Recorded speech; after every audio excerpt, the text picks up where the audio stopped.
Te apuesto que esto te ha pasado. Estás haciendo cualquier cosa, lavando platos, en el coche, caminando, y de la nada tu cabeza empieza a tocar una melodía que reconoces al instante.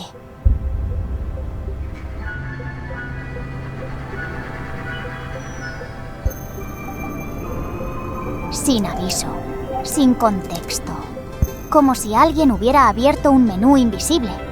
Y lo peor es que no es una canción cualquiera. Es exactamente la de ese juego.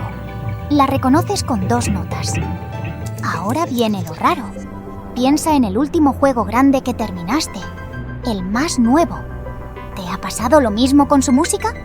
¿Te ha asaltado la cabeza así, sola? Porque música sí tiene. Muchísima, enorme, bien producida. A veces hasta te pone la piel chinita mientras juegas. Pero cuando apagas la consola, se evapora, no se pega, no regresa.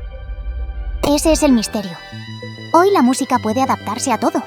Subir con el peligro, calmarse cuando exploras, sonar como película. Y aún así, no se queda viviendo dentro de tu cabeza. En este video no voy a venderte el cliché de antes todo era mejor.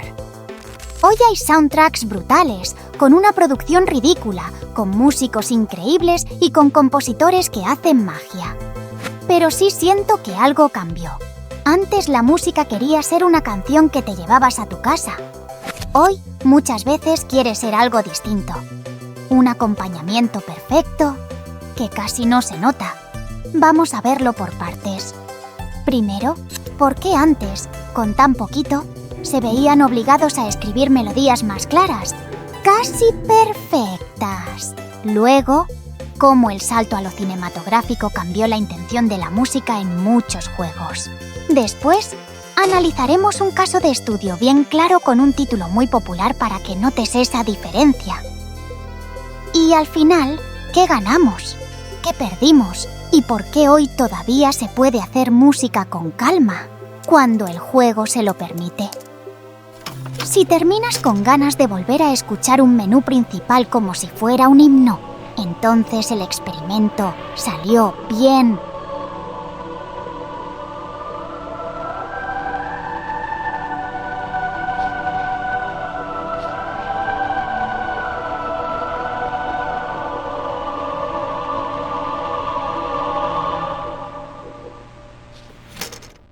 La música no era simple porque quisieran. Era simple porque no había de otra. Había muy poquito espacio, muy pocos sonidos y un montón de limitaciones. Entonces, si querías emoción, no podías esconderte detrás de 1000 capas. No podías tapar una idea floja con un mar de instrumentos. Tenías que ir al grano, y eso empujó una cosa muy específica: melodías claras. Por eso tantos temas clásicos se te quedan, porque estaban construidos para que los entendieras de inmediato. Eran como un logo musical.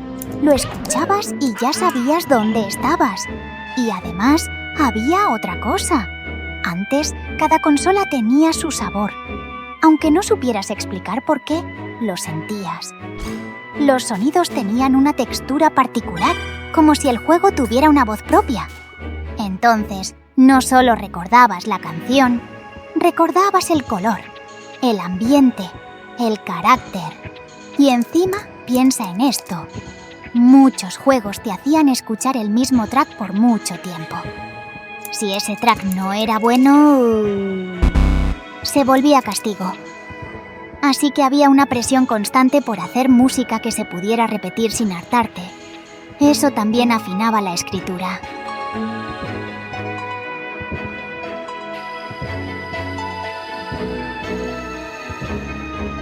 Aquí entra nuestro protagonista, el Sound Font.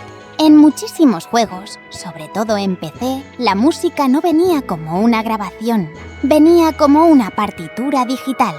Instrucciones. Y esas instrucciones se convertían en sonido usando un banco de instrumentos. Ese banco era el Sound Font. Por eso tantos soundtracks de esa época suenan parecidos, porque muchas veces estaban tocados con el mismo tipo de instrumentos, el mismo piano.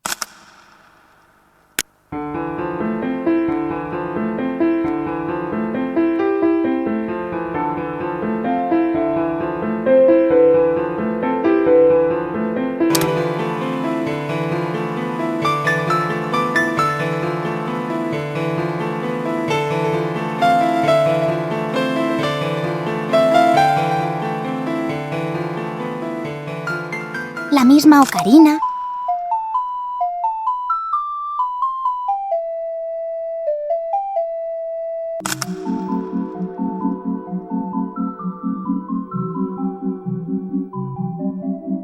la misma batería.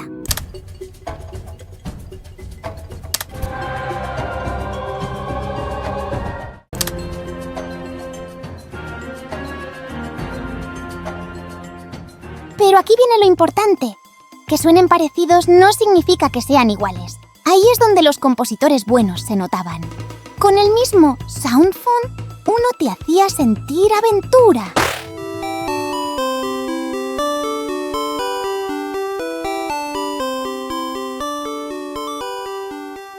Otro te hacía sentir velocidad.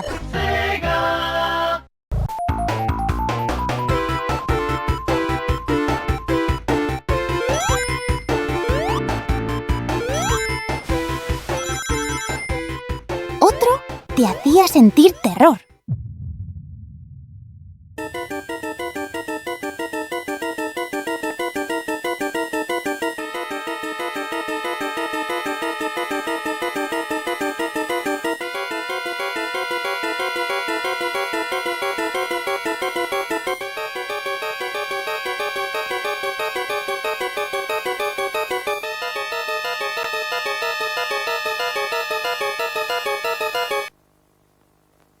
Era el mismo set de instrumentos, pero la idea era distinta, la melodía era distinta, el ritmo era distinto, la emoción era distinta.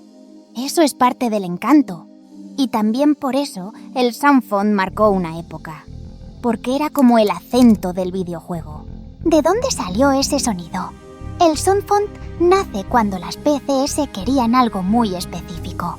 Que la música sonara más real sin tener que guardar una grabación completa. Entonces se inventa esta idea. Vamos a tocar música con instrumentos hechos de muestras, como pedacitos de sonidos grabados. En pocas palabras, no estás escuchando una banda real tocando.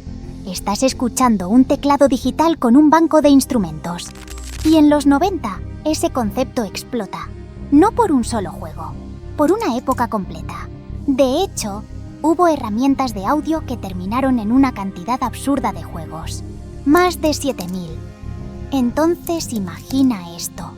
Si miles de juegos usaban el mismo tipo de música por instrucciones y encima muchísima gente jugaba con bancos de instrumentos parecidos, claro que se formó un sonido de era. Por eso el sound font se siente como una firma colectiva. Ahora viene el cambio. Con el tiempo, los juegos empiezan a tener más recursos, mejor audio, mejores grabaciones, más ambición y en cierto punto la industria empieza a perseguir una meta muy clara, que suene como cine. Y ojo, eso no es malo. A veces es espectacular, pero aquí cambia la intención.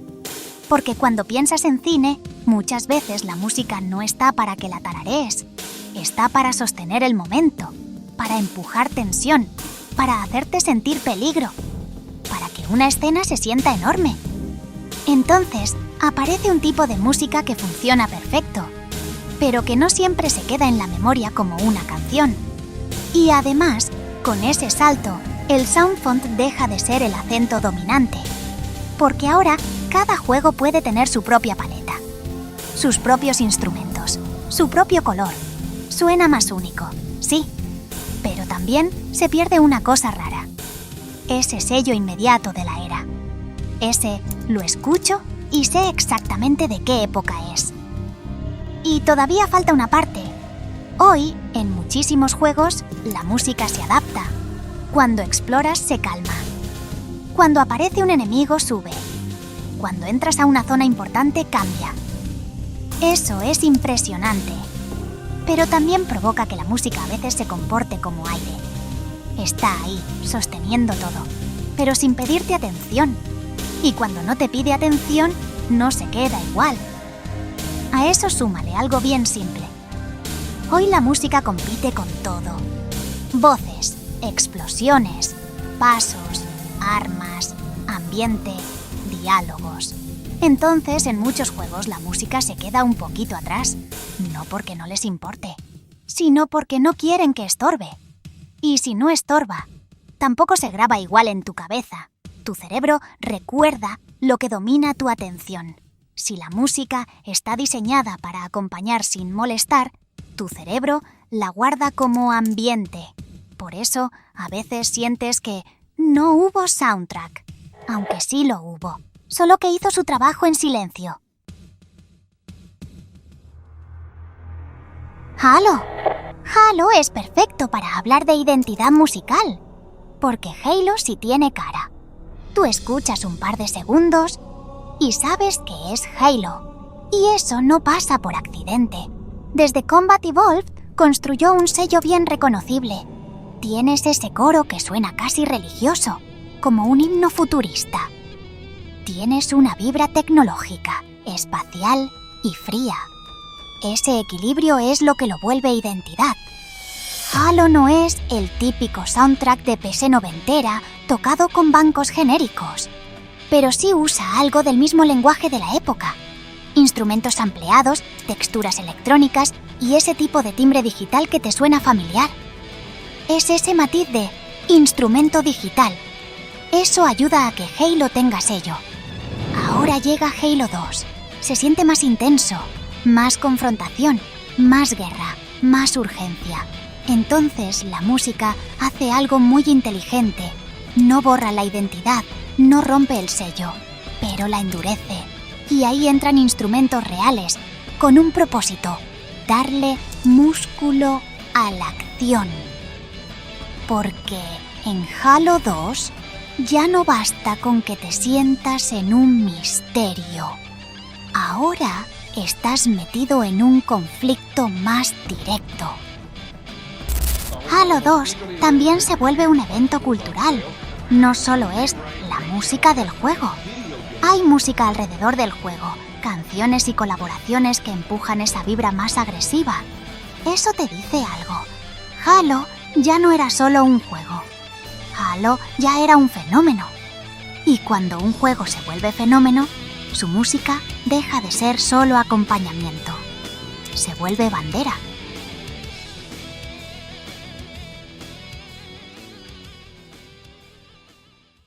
Entonces regresamos a la pregunta: ¿por qué se siente que la música ya no es como antes? Porque antes, para sobrevivir, la música tenía que ser clara. Tenía que tener un tema. Tenía que agarrarte. Y porque durante años, muchísima gente creció con un acento compartido: el soundfont. Ese sonido marcó una época. Hizo que muchos juegos se sintieran parte de la misma era. Hoy, en cambio, muchos juegos diseñan su música para funcionar sin estorbar, para adaptarse, para desaparecer cuando el juego lo necesita. Y por eso suena diferente. El alma no se murió, solo dejó de ser obligatoria. La pregunta real es: ¿qué tipo de experiencia te está vendiendo el juego? ¿Una experiencia donde la música te marca? ¿O una donde la música te sostiene sin que te des cuenta?